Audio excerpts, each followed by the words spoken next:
قائل ہوتی ہے اور پیغمبر اسلام کو نکاح کا پیغام دیتی ہے۔ تاجر بندہ بھی دیکھ سکتا ہے، کوئی مشکل نہیں ہے جی ہم دین سیکھنے کیسے جائیں، ہم تو سارا دن دکان میں ہیں، صبح شٹر اوپن کرتے ہیں، شام کو شٹر کلوز کرتے ہیں، ہم تو بازار والے ہیں۔ جی نہیں، یہ عذر قبول نہیں ہے۔ آپ آئیے علماء کے پاس، کہیے لمبی باتیں نہیں، مجھے مختصر ٹو دا پوائنٹ سمجھائیے، میں مسلمان تاجر ہوں، تجارت کیسے کروں؟ آپ اپنی تجارت کو مسنون تجارت بنا سکتے ہیں، آپ کی زندگی مسنون زندگی میں بدل سکتی ہے۔ اسی طرح کوئی کہے اب میری شادی ہو رہی ہے، میں نے اپنی شادی کرنی ہے، شادی کے معاملات طے کرنے ہیں، اس کے بعد نکاح والی زندگی ہوگی، میں کیسے رہوں گا، میرا معاملہ کیسے چلے گا؟ اس کے لیے رسول اللہ کے ایک نہیں 11 نکاح موجود ہیں۔ وہ شادی کی ترتیبوں یہاں سے دیکھ سکتا ہے، شرافت کو دیکھ سکتا ہے، امانت و صداقت کو دیکھ سکتا ہے، دیانت و عدالت و ثقافت کو دیکھ سکتا ہے، دینداری کو دیکھ سکتا ہے۔ جب ہم یہ بات کریں گے لوگ کہیں گے ہمارا مطمع نظر تو شادی میں پہلے حسن و جمال ہوتا ہے، خوبصورتی ہوتی ہے، ہم نظر اس پہ کرتے ہیں۔ میں نے کہا جی نہیں بابا، آپ نے دیکھنا ہے ہم نے شادی کیسے کرنی ہے۔ آؤ مشکات کھولتے ہیں، جلد نمبر 2 کھولتے ہیں، کتاب النکاح کھولتے ہیں۔ حضرت ابو ہریرہ فرماتے ہیں رضی اللہ عنہ، میری شادی تیار ہونے لگی، میں نے اپنی والدہ سے مشورہ کیا، میں اللہ کے رسول کی خدمت میں آیا، یا رسول اللہ میں نے شادی کرنی ہے، اگر آپ کچھ ارشاد فرما دیں گے شادی کیسے ہوتی ہے، نکاح کی ترتیبیں کیا ہے، کسے راجے رکھوں، کسے مرجو رکھوں، کسے فرسٹ پوائنٹ رکھوں، کسے بات میں رکھوں، آپ بتا دیں گے، میرے لیے بہت بڑی کرم فرمائی ہو جائے گی۔ اللہ کے رسول نے فرمایا ابو ہریرہ یہ بھی بات سن لے، تنکح المرأۃ لاربعین لمالها لحسبها لجمالها لدینها فاظفر بذات الدین۔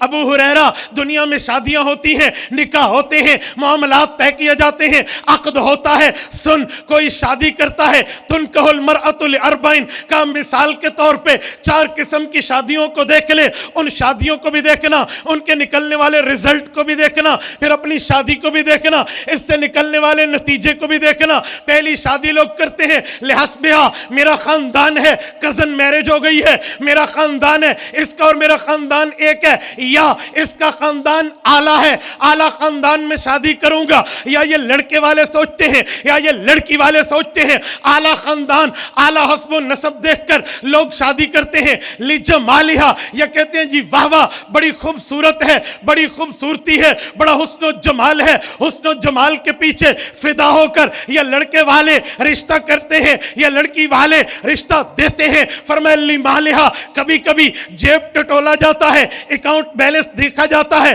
بینک بیلنس دیکھا جاتا ہے، آمدنی دیکھی جاتی ہے، کاروبار دیکھا جاتا ہے، مال و دولت دیکھا جاتا ہے، پیسہ و ثروت دیکھا جاتا ہے۔ اجی مال بڑا ہے، اگر لڑکے والے دیکھیں گے کہیں گے ایک ہی بیٹی ہے، باپ بڑا جاگیردار مالدار ہے، او مر جائے گا یہ بیٹی ایک ہی مالکہ ہوگی، ہمارا بچہ راتوں رات میں کروڑ پتی بن جائے گا۔ یا اگر لڑکی والے دیکھتے ہیں کہتے ہیں ماں باپ تو مر گئے، بچے کے ہاتھ میں کاروبار ہے، بڑی برگر فیملی ہے، بڑے پیسوں والا ہے، اجی دے دو رشتہ، وہ دے دیتے ہیں کہ جی مال کو دیکھا جاتا ہے۔ نمبر 4 لدینہا، بچی یا بچے کے دین کو دیکھا جاتا ہے، شرافت کو دیکھا جاتا ہے، دینداری کو دیکھا جاتا ہے، محبت و اطاعت خدا کو دیکھا جاتا ہے، اس بنیاد پر شادی کرتے ہیں۔ یہ بات کر کے اللہ کے رسول قدر توقف میں آئے تو حضرت ابو ہریرہ نے یوں چہرہ اقدس کی دیدار کا شربت پیا اور عرض کیا یا رسول اللہ